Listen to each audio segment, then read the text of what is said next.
Well, good morning, ladies and gentlemen. My name is Paul Kelly, and I'm a professor at the London School of Economics, and I'm the Pro-Director for International Affairs and East Asia and Dean of the University of London International Programmes at LSE. And I'm here with our partners from the Indian School of Business and Finance, where we jointly provide University of London international programmes. Now, what I want to talk about today, titled Preparing Students for Unpredictability of Careers in a Digital Age, is about the LSE's experience, which we share with our partners, in digital literacy, which is a very important part of shaping the future of education for all of our students.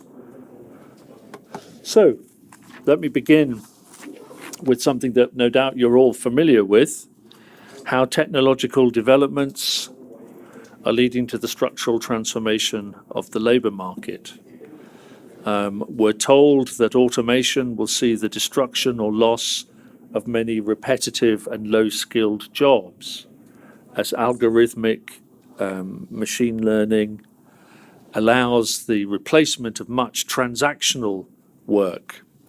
Many of the things that we have traditionally trained students to do and careers that we've trained students to go into are being automated. And that work will disappear as it's done more effectively and efficiently by machines. This will lead, as we say, to a loss of many repetitive and low-skilled, in terms of value creation, jobs. But at the same time, for every 20 jobs lost, approximately 13 will be created, according to a report by Professor Leslie Wilcox. So there are opportunities. And as educators, we need to ensure that our students have the skills and the knowledge to thrive in that new world of work. So this labour market challenge is a challenge to our pedagogy and the way in which we train, educate and support students for the future.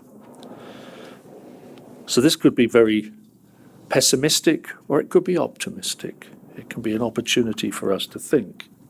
So what does that mean for our teaching? Well, at LSE, we've long believed that we are there partly to prepare students for an evolving future, and that requires a multi-tiered approach encompassing both skills and knowledge. The founding ethos of the LSE speaks clearly to the first. The school's motto: we were established to understand the causes of things in order to transform them. From our foundation in 1895, our academics have strived to apply theory to the real-world issues and problems they saw affecting modern societies. And through that, to develop new and innovative solutions to those problems.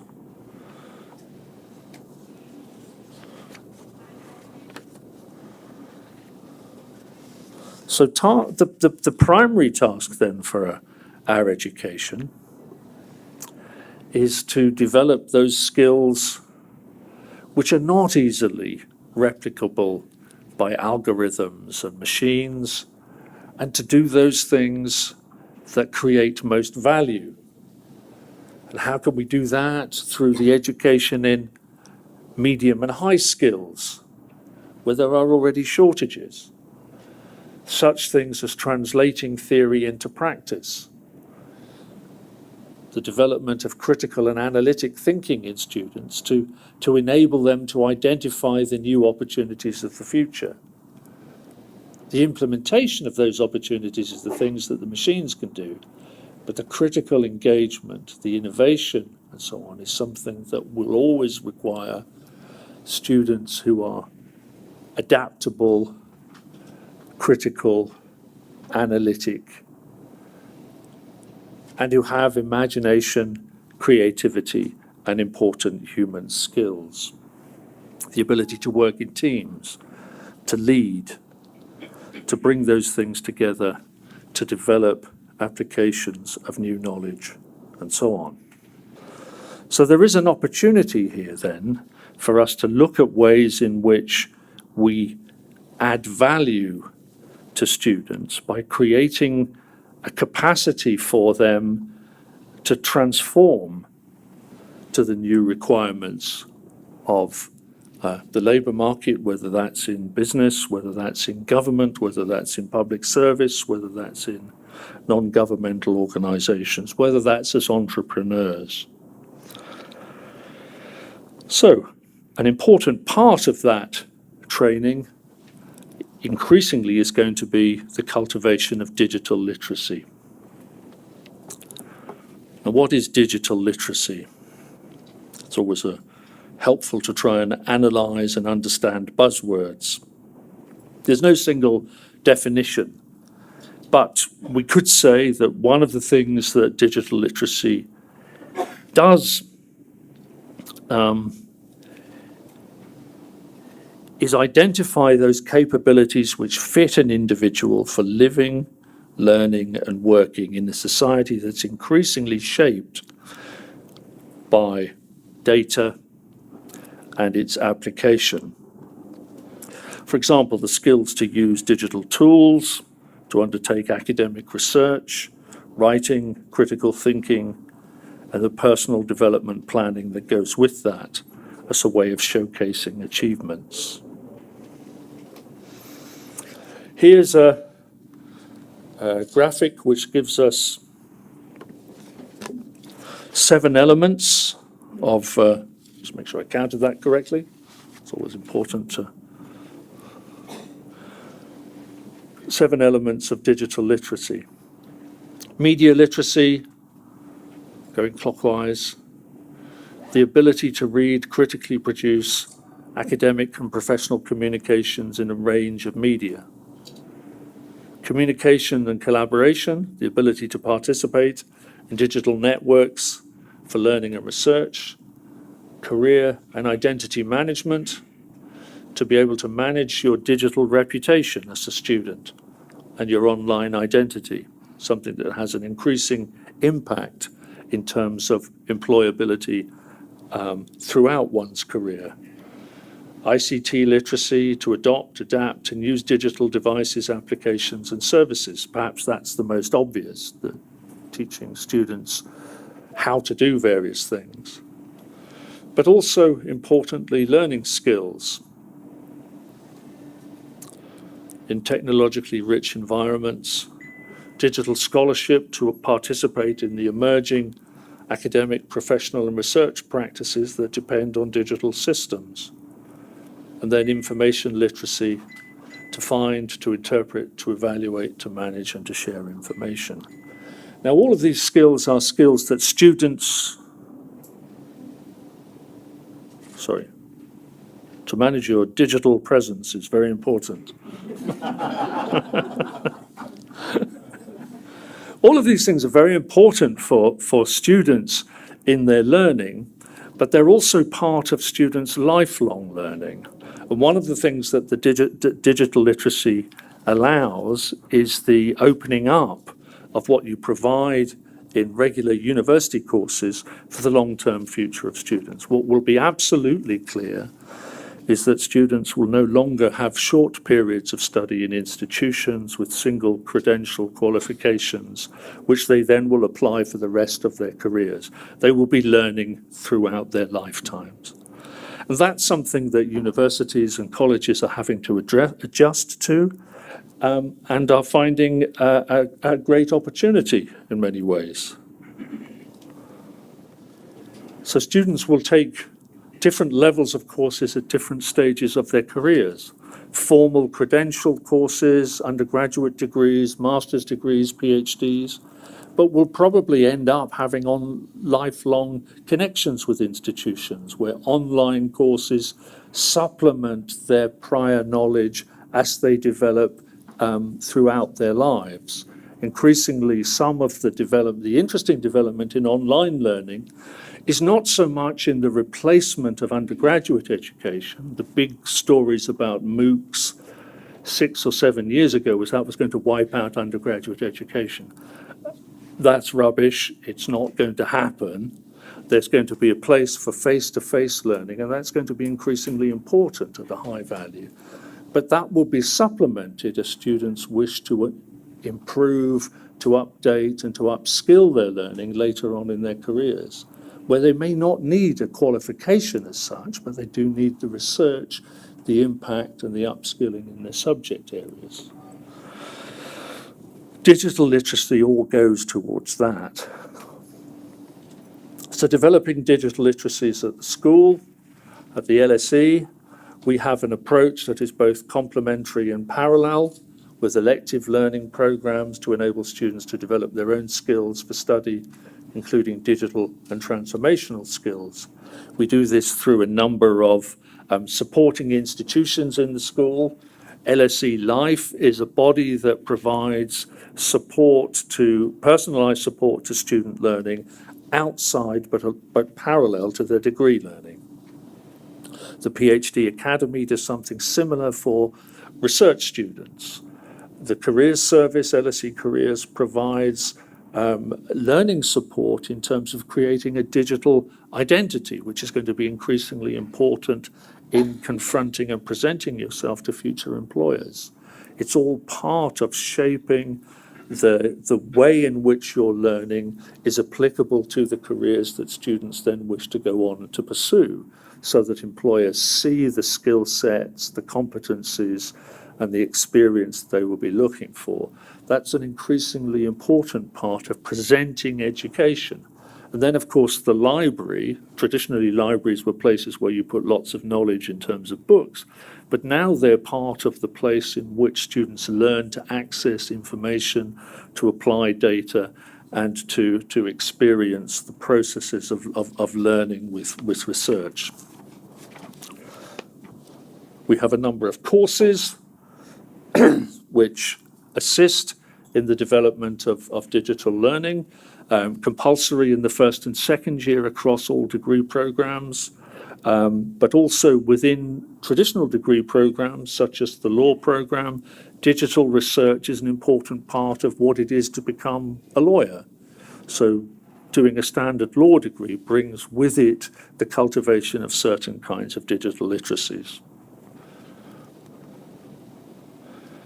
But a final and important part of the story I want to talk about today is also the importance of data science. The UK government here estimates that digital skills will be needed for perhaps 90% of jobs in the next 20 years' time.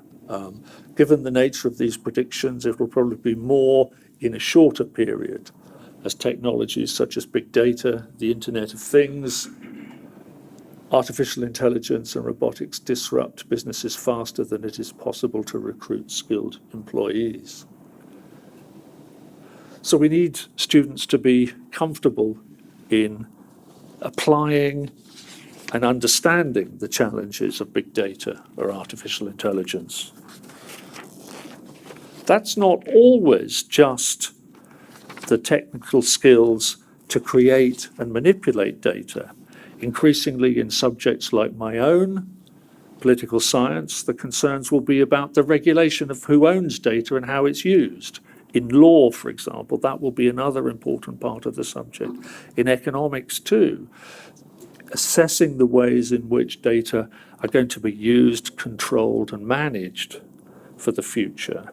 These are challenges not just in terms of opportunities for statisticians, but they're for everybody working in the higher education sector.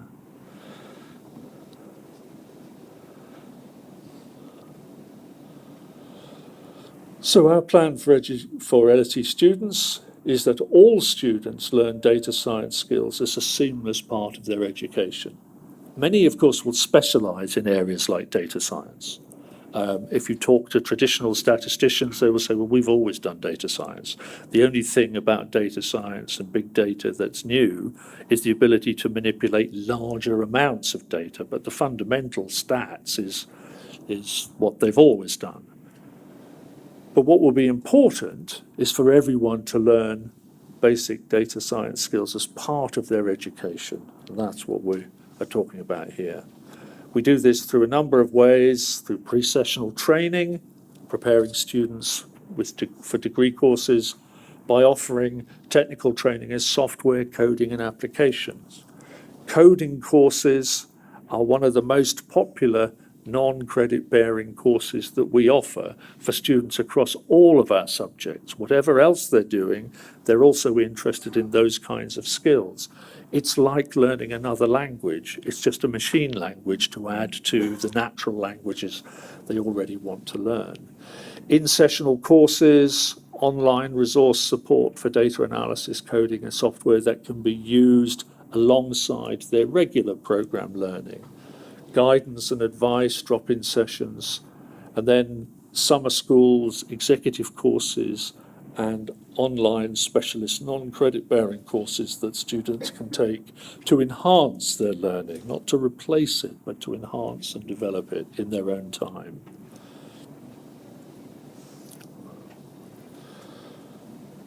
And these skills, as I say, we develop through some fundamentals, particularly for all students, to give them the capacity for data analysis and visualization, because that's something that everyone is going to have to use in part of their careers or in presenting their work at university. Data visualization is one of the things that students are most keen on, and other people are interested in. How do you present data fast, coherently, and in a way that people can understand the point of? And then for more advanced, core data science for research methods, where we provide more advanced skills for students who are going to be applying and developing data science skills. And with that, I want to wind up my session.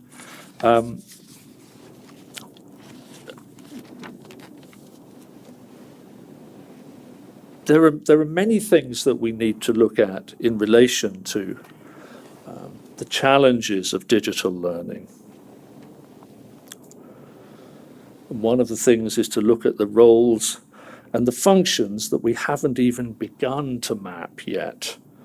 But by teaching students to be digitally literate and to acquire a sensitivity to the emerging challenges of data and digital learning, they will continue to learn and to keep abreast of the skills that will be necessary to enable them to hold careers and to develop the skills that will enable them to continue to transform the world through the application of the knowledge of the causes of things that is central to the mission of the school.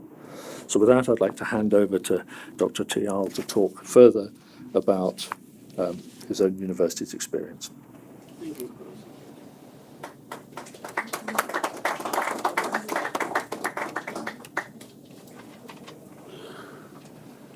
Ladies and gentlemen, a very good morning to all of you.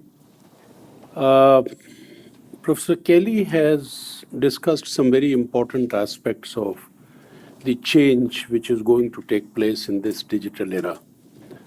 And he has predominantly focused, of course, on the technical aspects of learning, which is, of course, very important, because if there is a knowledge and a skill obsolescence at the technical front, it is not possible for any learner, any individual to really cope with the situation.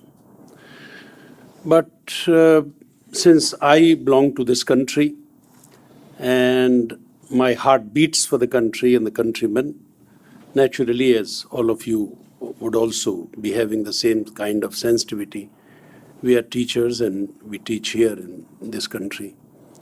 One very important question that arises is that, are we really preparing our students for the times to come? Not merely in terms of the technical aspects, but also in terms of the whole way that we really do learning. On the one hand, as we know that we are having a very advantageous position in the world. And that advantageous position is that we are going to have a working population under the age of 35, which may be to the tune of about 70% of the total population. This is a wonderful advantage our country has. But whether it is going to be a demographic dividend or going to be a demographic disaster, well, that will depend upon the kind of an education and training we give to these people, because that will determine whether they are employable or not in the coming days. This is a very important aspect which has to be seen. Now, the picture, of course, doesn't seem to be very bright. We have reports and news whereby we find that although if we look at our technical institutes, including engineering institutes and medical institutes, we consider them to be very premier and very good in terms of the quality of education that they impart. But still, the students coming out of the engineering institutes are not to be employable more than to the extent of 20%. So if that is the situation, we have to raise a question to ourselves as to what is missing, where there is a mismatch between what really we educate them, what about what we educate and how we do that, and what are the requirements of employability. So this is a very important area where some kind of a thinking has to go. Now, one starting point could be, why is it that they are not employable? Professor Kelly has talked about translating theory into practice. Yes, that seems to be one very important reason, that because they haven't practiced applying their learning to real world context, they have read a lot of books, they have read a lot of articles, they have got a lot of information, no doubt about it. And to that extent, that also plays a very important role. But the question is whether that knowledge can be used for solving real life problems. That is the issue. And there possibly the kind of a training and education we give is somewhere deficient. We also find that not merely in the engineering institute, but more importantly in other university and the educational institutions, particularly in the area whether it is commerce. I belong to commerce and management, and I know that this is the same picture there. In humanities and social sciences, the picture is no different. What we emphasize is on maximally two things: remembering facts and discrete facts, information and more information, and at the most trying to understand what is there. Now, this we find as contents in the curriculum. That is how we find, say, for example, in history, you will be more referring to, let's say, certain dates of birth of certain Maharaja or Maharanis, and so on and so forth, or some kind of a date about which medicine was really introduced in the market on which particular year. Now, these are some of the things possibly which may not be in a position to impart the skills of application. So that is what possibly is the area of deficiency. What we don't learn at these academia is to apply that knowledge, is to analyze that knowledge, is to evaluate and critically examine that knowledge, and to create some kind of a new thing, particularly in terms of decision making and innovative solutions. So that is something which is lacking in our part, and possibly that is something which mostly our students learn only when they go to the practical life, because perforce when they go to the corporate, they are required to do that. But that itself takes a little time to learn. So the learning therefore takes place in the corporate, but not in the academia. The requirement is that it should take place in the academia. Now, this essentially brings me to what all of you are familiar is the Bloom's taxonomy. All of you are familiar with this. And if you look at Bloom's taxonomy, in the pyramid of the objectives of education and learning, at the bottom we have remembering and understanding, that is recalling facts and basic concepts and explaining ideas or concepts. Mostly, if you look at the curriculum, if you look at the pattern in which we teach in the class, if you look at the examination, the way that you put the question and the way the answers are given. Say, for example, the answers may not be analytical and debated type or discussion type. The answers may be more in the form of information in bulleted form. And we reward that. Now, with the result that the candidate essentially and the learner gets confined only to that. So there is a greater focus on remembering and understanding, and there is less focus on applying, that is using that information to new situations. There is less focus on drawing connections among ideas, that is analyzing. What to talk of justifying a stand or decision, that is evaluating, or producing new or original work, that is creating. Now, what I mean to say is that this is something which possibly is lacking. And this is where probably we need to focus on something where the student and the learner is not merely dependent on us, that is the teacher, but is able to draw on various sources of knowledge, understanding, and skills which are available. And therefore, what is required is what may be called an independent learning environment and the focus on independent learner. When we talk of the independent learner, we are talking about self-motivation, we are talking about self-examination, we are talking about what Professor Kelly said, critical thinking, creativity, and all these things. Because it is your life and you have to take charge of your life. I mean, you cannot make it care of your parents or teachers or other members of the society. You have to take charge of yourself. Now, this is the beginning of becoming independent if you take charge of yourself. And therefore, one of the part of taking charge is the taking charge of your knowledge and skills.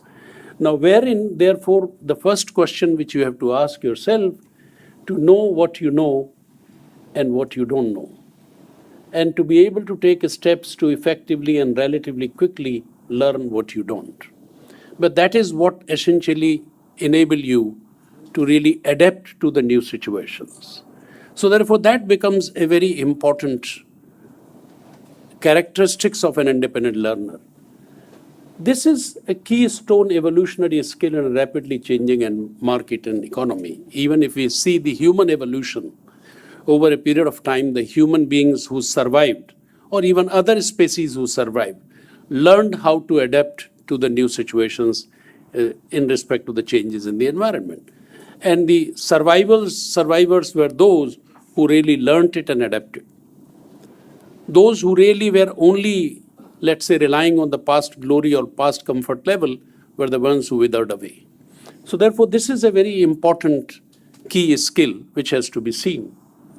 This brings about a fundamental change in attitude. You have to be dynamic, means you have to change according to situation, not that you got a degree, let's say 10 years back or 20 years back or 5 years back, and that will go for a long time. Or you had a syllabi which was revised 10 years back and that's true even now. We can't live in the glory of the past because much water has flown in the river, much change has taken place. You have to update yourself. The other attitudinal change is the mobility. Mobility not merely in terms of being prepared for changing places, changing jobs, changing pedagogy of learning, changing everything in your life. You must be mobile. You must be prepared to change. That is what essentially is there. Problem solving, yes, because in the real life, what you are posed is the problem itself. They are not necessarily concerned with how you explain the problem. They are concerned with how do you solve the problem.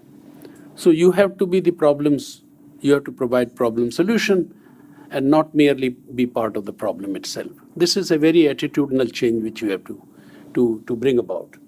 And entrepreneurial because Every time the situation is new, you have to find the new solutions. You have to be innovative. So these are some of the aspects of an independent learner which are very important.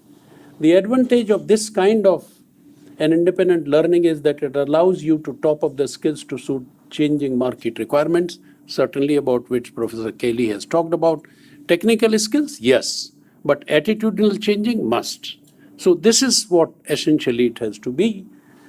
And finally, it also allows you to apply knowledge to entirely new and different settings.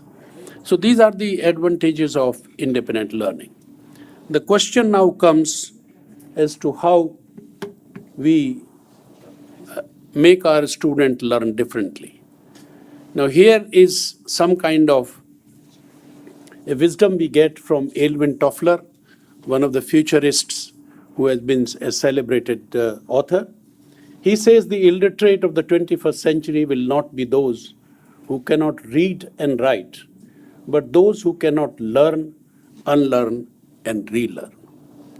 Learning is going from the known to the unknown. Unlearning is essentially questioning the known and giving value to the unknown and discovering the unknown. And when we talk about relearning, we are talking about refocused learning. If the objectives are changed, the assumptions are changed, the methods are changed, the techniques are changed, the situations are changed, we have to refocus. Say, for instance, just one of the examples, nowadays the students are technologically savvy.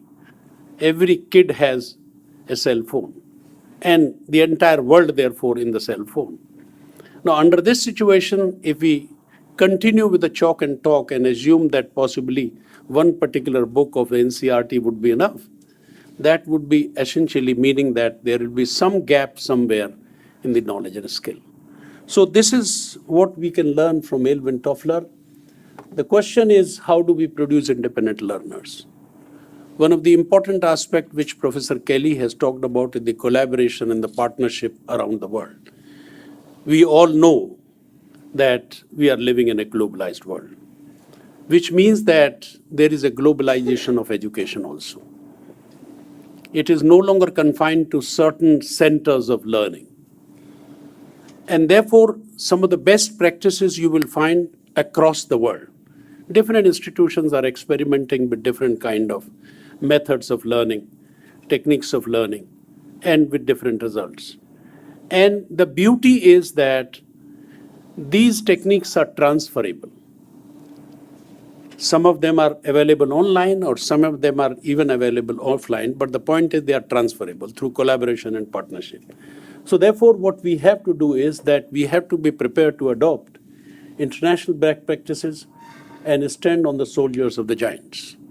That is one very important thing that we can do.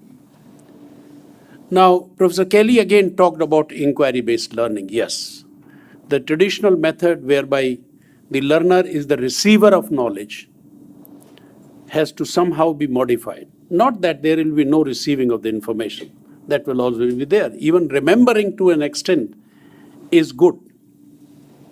We used to remember many kind of stanzas from Ramayana and Mahabharata, and they carry us throughout the life. So it is not that they are totally useless. But the point is that given the age in which we are living, we have to question. We have to inquire ourselves. We have to accept the cognitive challenge.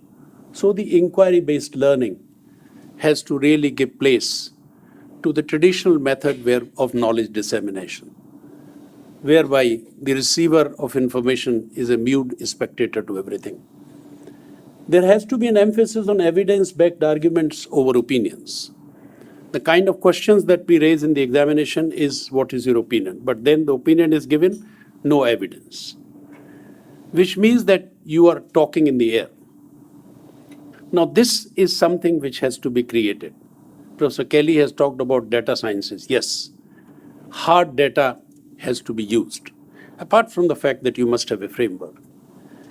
We have to cultivate an interdisciplinary understanding of topics and events. This is very much necessary because the practical life is not a one-factorial phenomenon. There are multiple factors. Even when you talk about solving problems, it is not cannot be solved by just being a specialist in one particular area. In economics, say for example, we are talking about behavioral economics. In finance, we are talking about behavioral finance. Even in physical sciences, we are talking about the element of politics and other things which determine the growth of science. So basically, therefore, the learning has to really appreciate and understand this very phenomena, and therefore interdisciplinary understanding is one area where we have to be concerned with.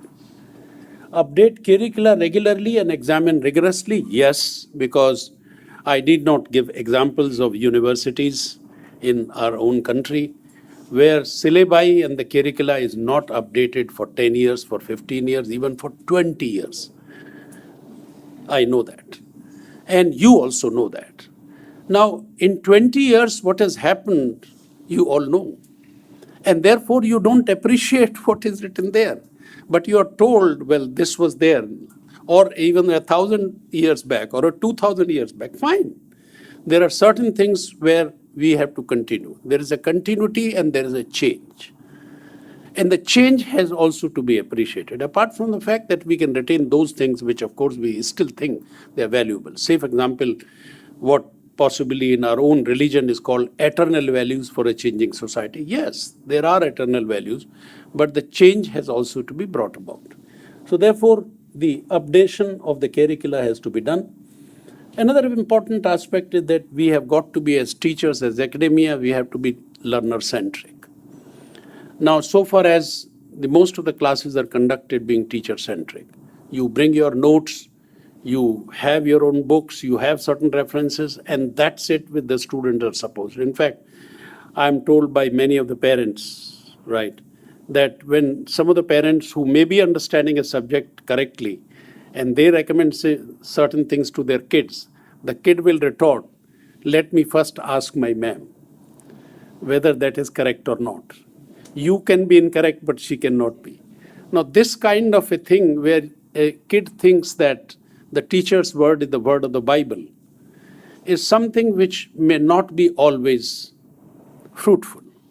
So there is a question. Not that it's unimportant, but the point is that we have to raise a question.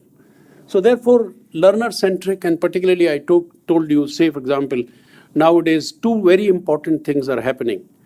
That the kids are essentially technology savvy, and other thing is they are living in a more freer an environment as compared to our age when we were not living that environment. Therefore, the questioning attitude, an environment where there is a more freer thinking, freer behavior, that has essentially to be appreciated, and accordingly we have to adopt and adapt to those learners' characteristics.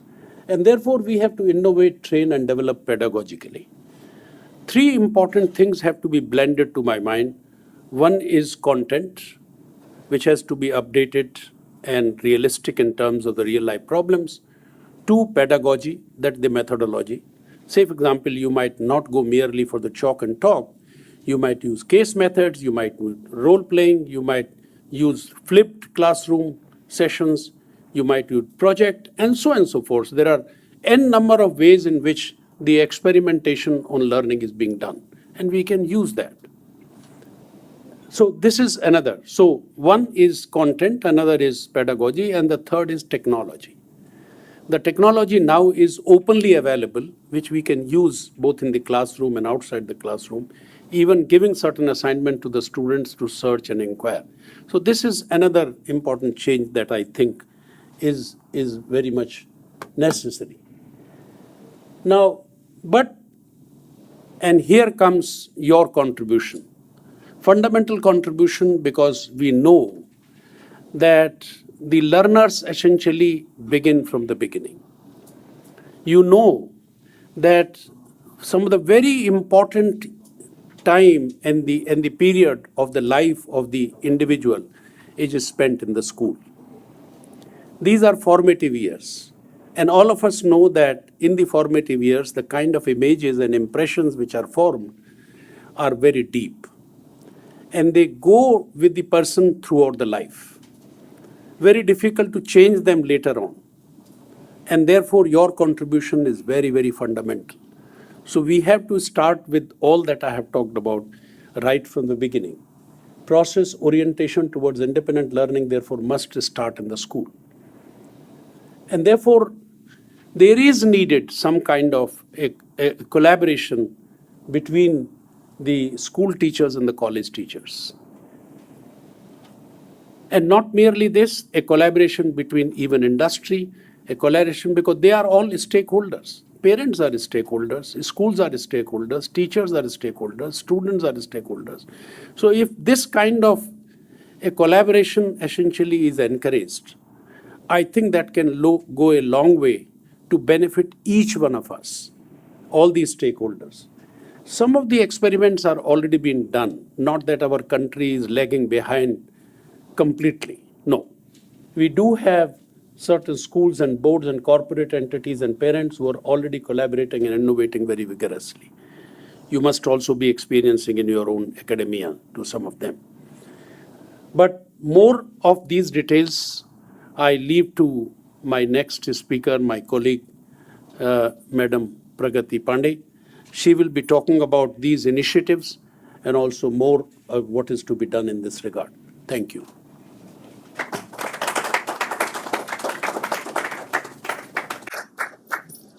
Okay, good morning. We have roughly 15 minutes left. So I'm going to quickly talk about, what we can do in schools. We have a very crucial role, and we've been talking about this role for the last 2 days through the College Board workshop and the presidential forums and yesterday's workshops as well. What is the role that we as counselors or educators play in our respective schools? What can we do? Okay, Professor Tayal said that we are about to reap the demographic, dividend of such a huge young population. Uh, Professor Kelly says that it's an age of digital literacy. I go on to Monster and Forbes and Business Today, and I see that they are not really looking for technical skills, and we have big giants like Google and Microsoft who don't want to employ people who are already trained in a particular way. So are those changes happening much lower down in the schools? And what role do we play as counselors to bring about that change in the schools so that when these children will leave school, they are prepared to reap the benefits that the world has to offer at this point of time? So what can we possibly do? So we need to think, can we do the backward planning as a counselor? As teachers, teachers do a lot of backward planning, horizontal planning, vertical planning. But as counselors, somewhere, we are stuck with just admissions. Our role is to get people admitted into different universities. But that will happen only once we have done our groundwork right to the lower classes, which starts, could be as early as the junior, school, middle school, and then it comes to high school. It's a very tough job to convince the stakeholders within the school community. Convincing your principals that give me a lesson on the timetable. How many of you have lessons on the timetable where you can talk to the students about different issues related to the career world? Oh, quite a number of us. Okay, then we are the lucky few. How many of you do not have dedicated time? Quite a number of you as well. So it's an uphill task to convince the stakeholders that it's really important because they are running a 12-kilometer marathon, something similar to that, grade 1 to 12. They need to reach the finishing line and then move on with the next step, right? So it's really important to start having dialogues. How do we start having those dialogues? By equipping ourselves first with data, as Ganesh continuously talks about, right? We need to equip ourselves with data. We use those graphs and charts that Dr. Tayal showed. Let's see, this is happening in the world. How are we preparing? So recently I had a presentation in my school where a Radio Mirchi RJ came to our school, and while talking to her, we were just discussing what background have you come from. So she's a chartered accountant. So it's surprising, the world is changing. You know, a chartered accountant who works as an RJ on Radio Mirchi and has come to talk about social change to a group of 16, 17-year-olds. Did she learn how to do it in school? Not really. She learned finance and accounts and maths and statistics, right? I'm a trained psychologist. Am I using my psychologist skills when I'm doing university admissions? 90% no. What is it that is pushing all of us sitting over here, right? Ganesh told you he's an engineer who's working in the field of education now. If we start analyzing ourselves and the people around us, we see that we are not doing 100% of the things that we were trained for in our school years and our university years. The world has changed. So we equip ourselves with the knowledge that what are the skills which are valued in today's day and age. You go on to Forbes and they don't talk about I need C++ and Java and this and that. They talk about can you work in a team? Can you think of novel solutions? Are you a good problem solver? Can you analyze? Can you grow along with your team? Can you follow? So these are the kind of things that employers are looking for. It's like the Bloom's taxonomy. The basic knowledge is at the base. They are looking for what comes on the higher level. Okay? So as a counselor, we need to start doing that backward planning and think of what are the skills that the real world needs. They do not need technical skills anymore. It can be learned. How many of us have studied in Indian curriculums over here? Okay, Indian curriculum is pretty robust and solid. I work in an IB school, but I'm an ICSE product, ISC. The curriculum is very robust and strong. It's the implementation where we are going wrong. Okay, so we need to move up from understanding and remembering and take it up to evaluation. IB schools use a lot of NCRT books because it has a lot of critical thinking elements into it. Okay, so we need to start having dialogues about the valued skills. What are the skills which are needed in the real world and what is already there in your curriculum and how you can use that as evidence to work further on it. Counselors, we need to have these dialogues with our principals, with our directors, with our fellow teachers. Moving on to the role that we actually play. How do you find the universities which are really good? Which will give them the skills that the world is looking for. That's where our premier role comes, where we are talking about how do you research universities. I want to go to the top ranked university in the world. We have to constantly educate them that rankings are not the best thing in the world. There are different political elements to rankings as well. Okay, make them think, make them question, make them see what really is needed in the real world. Okay, make them research. And what we constantly do in our schools is that when you're researching universities, you need to look at the kind of things the students have been doing in this university. Does it align with what you want in your university life? Okay, if it is a misfit, if you're just going to a class, attending a lecture, giving an exam at the end of the year, and then graduating, then you are in that 80% of the population which is unemployable. The problem is not unemployment, it is unemployability. So as counselors, we need to have that dialogue with our students.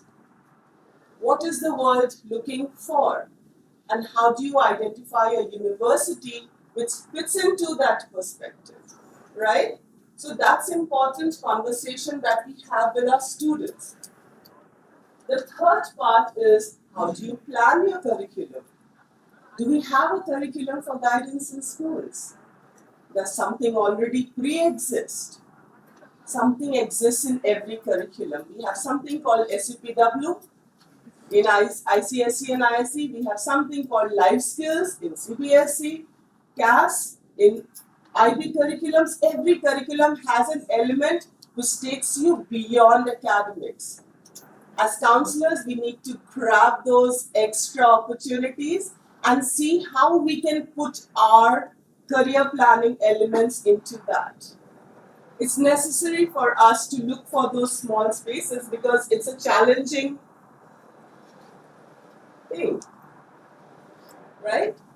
So the dialogue is very necessary at every step. I will skip the two, that is teachers and students, since we just have 5-6 minutes left. And I go on to parents, the most difficult part of the puzzle. Right?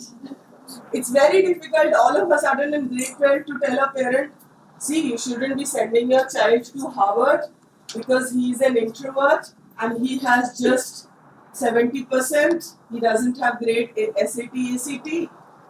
He finds it difficult to make friends. So you should look for a smaller university where he will fit in more comfortably. Grade 12 is not the time to start the conversation because the parents are very alert. They are looking for immediate results and they are not receptive to those conversations. Right? So we in our school, what do? We start these conversations much earlier. Grade 6, 7, 8, 9, when the parents are not, their antennas are not up. That you are trying to, tell me that my son or daughter is not admissible in the best universities in the world. So we start the dialogue much earlier through parent-teachers meetings, coffee evenings, or, I'm a dorm parent, so when my students, they come back after holidays and we are meeting parents, you have those conversations with parents about the world of work. How is it changing? Right? So over those kind of conversations, they are much more receptive. And it's a slow process of grooming and shaping. Right? So as counselors, please do not wait for the last year of school or the last 2 years of school to make a change. It's a tough job. Teachers don't listen, right? If you tell them, can I do this? They will say, I have a lot of syllabus to complete.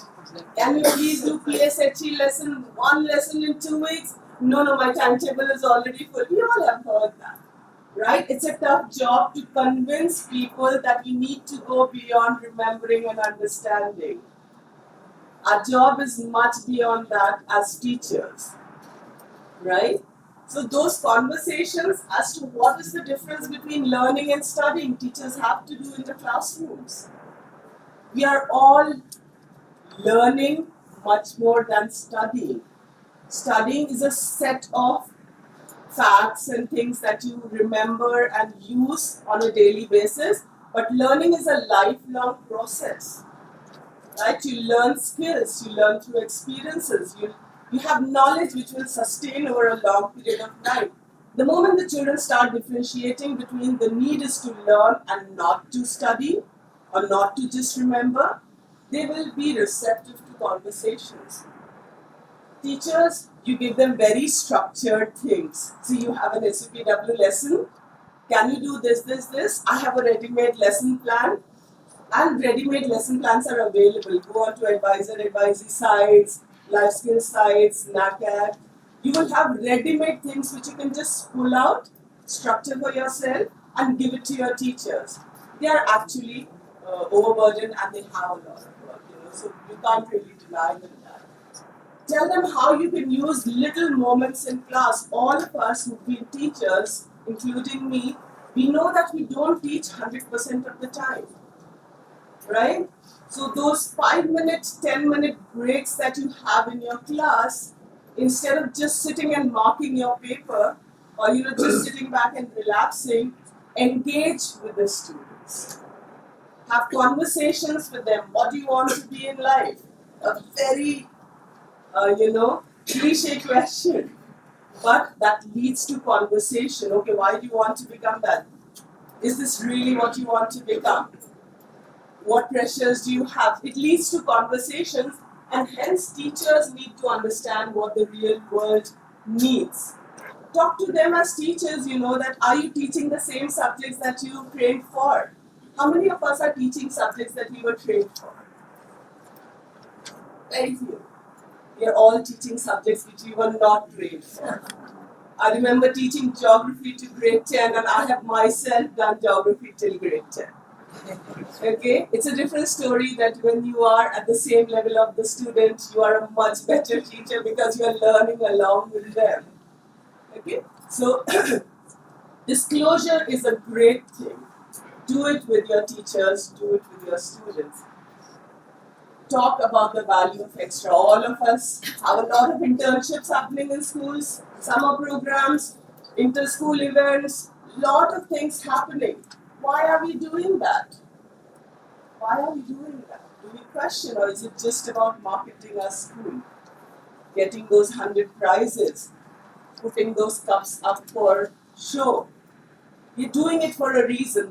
It started with a reason, right? Inter-school, so that you can mingle with many, many people outside your own community, right? You are doing, debates and elocutions and things like that so that you can develop your critical thinking skills, multiple perspectives of looking at things. You're doing inter-school sports so that you build that sportsman spirit and team spirit and collaboration. So that dialogue of why we do all those extra things in school is going to help them to understand the need of those things in the real world. It is the extra which is needed in the real world. It's that extra, right? In all our schools, we know that, the students who get the best universities are the ones who get that extra, right? Extra doesn't mean go all imbalanced and, do just the extra and not the other part. The base has to be strong first. So the key thing that all of us need to take back with us is that it's the dialogue with parents, it's the dialogue and engagement with teachers and students. That is what is going to make our role really robust and easy, and also help the students to be much, much more successful 5 years down the line. And then they become your successful alumni, principals sitting over here, directors sitting. They are the successful alumni who come back and then they give back to your school. So to produce that successful alumni who comes back, you need to get your base right to complete that service. Okay, so we'll open it up for questions. Do we really have the time? 5 minutes for questions and then we'll close. Yeah, my question's regarding the technology incorporation in schools. We often end up in two situations in organizations where, especially in IB schools, you have Khan Academy, Kaleido, ManageBack, now artificial intelligence, all these technologies are being incorporated, where teachers are not at all able to adapt. Then you have another situation where students are like, hold on, why do I have to do Kaleido? I want to do Khan Academy. And that's one situation where schools are incorporating technology left, right, and center. Then you have another situation where schools are, hold on, I don't want to incorporate technology because I know within 1 year it's going to be outdated and something new is going to come. So, how can organizations have a balance, and how can organizations take better, reliable decisions on which technologies to incorporate? Which I think is a problem in most IB schools as well, and even other organizations. That's a tough one for me to answer as a counselor, but I can give you a layman's answer. The key to everything is in life is balance.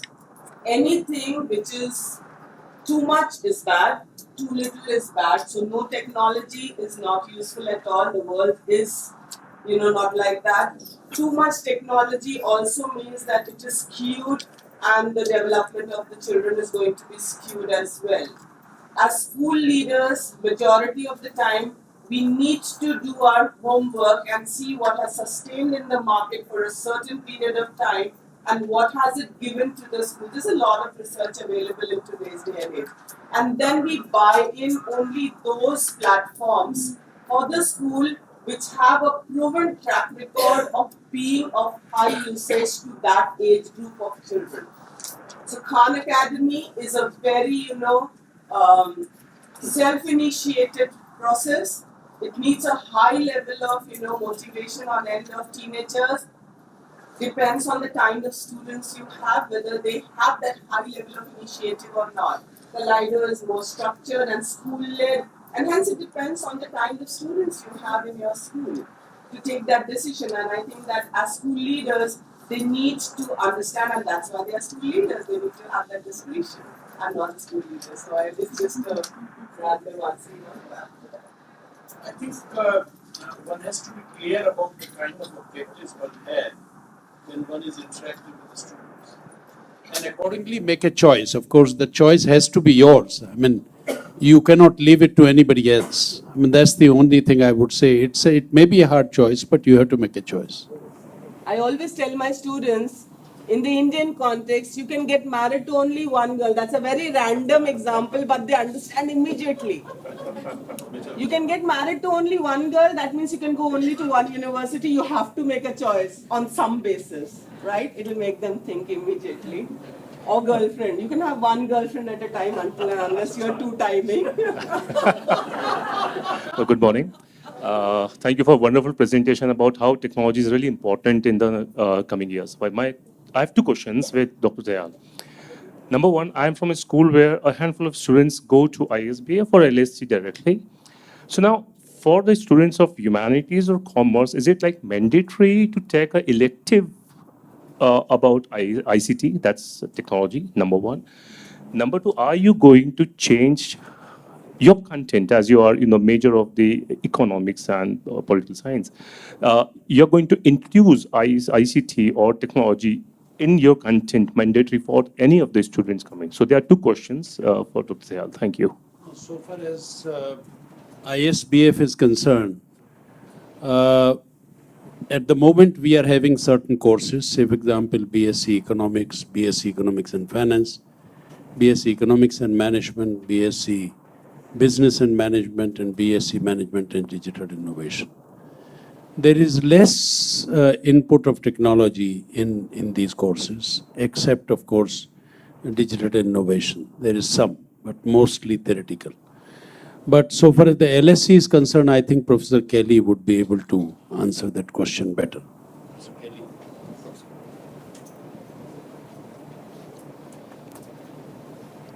In terms of the substance of the courses, no, we don't make ICT a mandatory element of programs.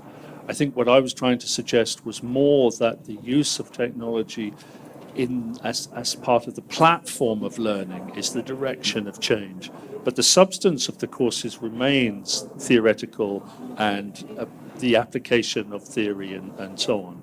So no, we don't really do that. We don't have a computer science department, but I think the most important thing is the critical understanding of how technology works in the environment rather than training. I think we've all been agreed that our job is not to provide IT training as part of our programs. But of course, one thing which I said in my own talk is that we can use technology even in the teaching and learning. And that is what we do, even for teaching social sciences, teaching sociology, teaching human resource management, because there are so many online sources which are available.